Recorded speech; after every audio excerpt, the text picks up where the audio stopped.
सर्वप्रथम मां शारदे के चरणों में शीश नमन करते हुए परम श्रद्धेय प्रधानाचार्य जी, समस्त गुरुजनगण, प्रिय छात्र छात्राओं, आज भारतीय स्वतंत्रता सेनानी वीर सावरकर के उपलक्ष्य में हम सभी यहाँ एकत्रित हुए हैं। वीर सावरकर के जीवन से हमें क्या सीखने को मिलता है, किस प्रकार से उन्होंने आत्मसमर्पण किया, किस प्रकार से सावरकर जी का जीवन हमारे लिए प्रेरणा स्रोत बना है, इसके उपलक्ष्य में हम कुछ जानकारी प्राप्त करेंगे। आप सभी को इस बात का अच्छे से पता होना चाहिए कि वीर सावरकर जी का जन्म 28 मई 1883 को महाराष्ट्र में हुआ था। वापस सुन लीजिए, वीर सावरकर जी का जन्म 28 मई 1883 महाराष्ट्र में हुआ था। माता राधा देवी के कोख से एक ऐसे नवजात शिशु ने जन्म लिया जो देश के लिए समर्पित ही नहीं कहेंगे, भारतवासियों की सोई हुई रूह को जगाने के लिए पर्याप्त था। वीर सावरकर जी जैसे ही धीरे धीरे बड़े होते हैं, प्राइमरी एजुकेशन में जाते हैं, यानी 5वीं तक की शिक्षा, 5वीं तक की शिक्षा प्राप्त की। आप जानते हैं 5वीं तक का बच्चा कितना बड़ा होता है, किस प्रकार से दिमाग विकसित होता है। तत्कालीन समय में हम पराधीनता के दौर से गुजर रहे थे, अंग्रेजों का शासन हमारे ऊपर था। बचपन अवस्था से ही सावरकर जी के मन में यह चीज थी कि हम क्यों पराधीन हैं।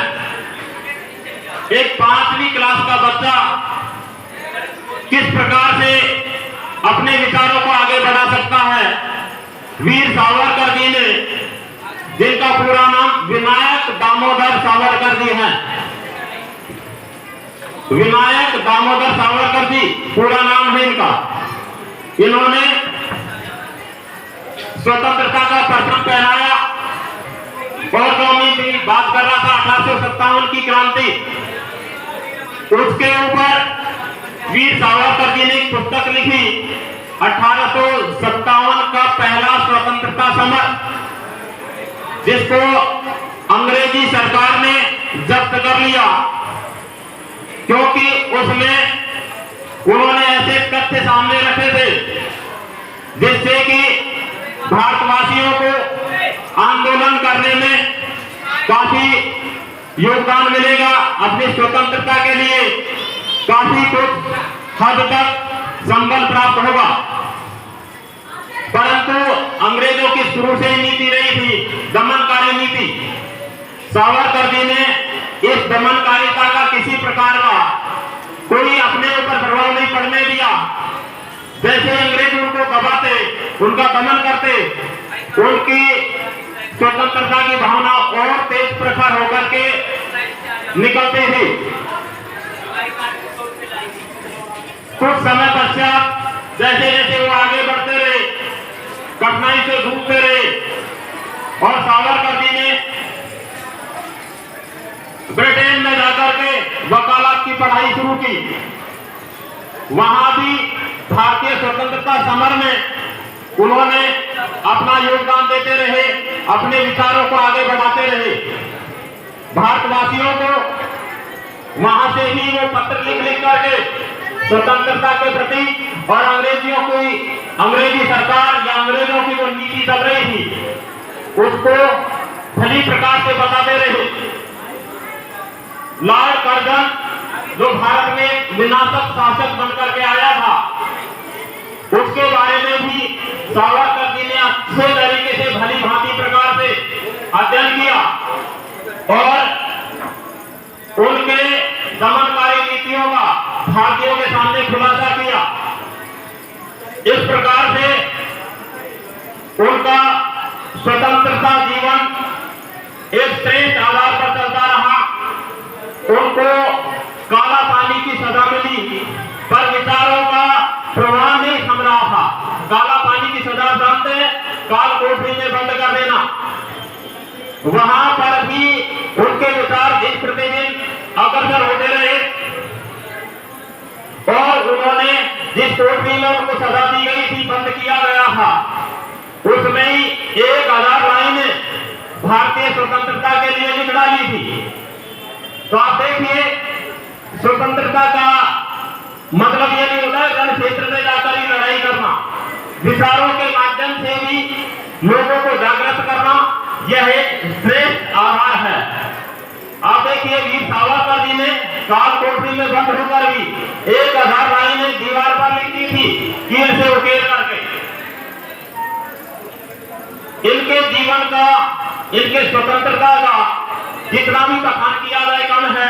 सावरकर शब्द का ही अभिप्राय है स्वतंत्रता, समर्पण, आत्मविश्वास, आत्मबल। कितने नाम के इसके अर्थ के नाम में वो भी कम पड़ेंगे, क्योंकि जितनी कठिन परिस्थितियां आती गई वो इतने ही श्रेष्ठ होते गए। इस प्रकार से वीर सावरकर जी का जीवन है, समर्पण है, आत्म बलिदान है और देश की आजादी के लिए मर मिटने की क्षमता रखने वाला है। आज भी हम लोगों को उनके जीवन से दिन प्रतिदिन प्रेरणा ही मिलती जा रही है। मैं ज्यादा शब्दों का माध्यम से आपका समय ज्यादा व्यर्थ नहीं करना चाह रहा हूं। तो सावरकर जी का जीवन इस प्रकार से चला। आगे आप देखिए, एक नौनिहाल बच्चा किस प्रकार से भारतीयों के सामने स्वतंत्रता की अलख जगाई और भारत को स्वतंत्र भी कराया। सावरकर जी की मृत्यु 26 फरवरी 1966 में हुई। उन्होंने मृत्यु को भी स्वयं वरण किया, यानी कि स्वेच्छा से मृत्यु को अपनाया है। जो व्यक्तित्व जन्म से लेकर अंतिम दम तक देश की आजादी के लिए, देश की स्वतंत्रता के लिए अपने सिर पर तिरंगे का कफन बांध करके इस मातृभूमि की धरा पर हमको आज ये आस्था चिंता भारतवर्ष दे करके गया है। हमको इसको अक्षुण्ण बनाए रखना है। धन्यवाद।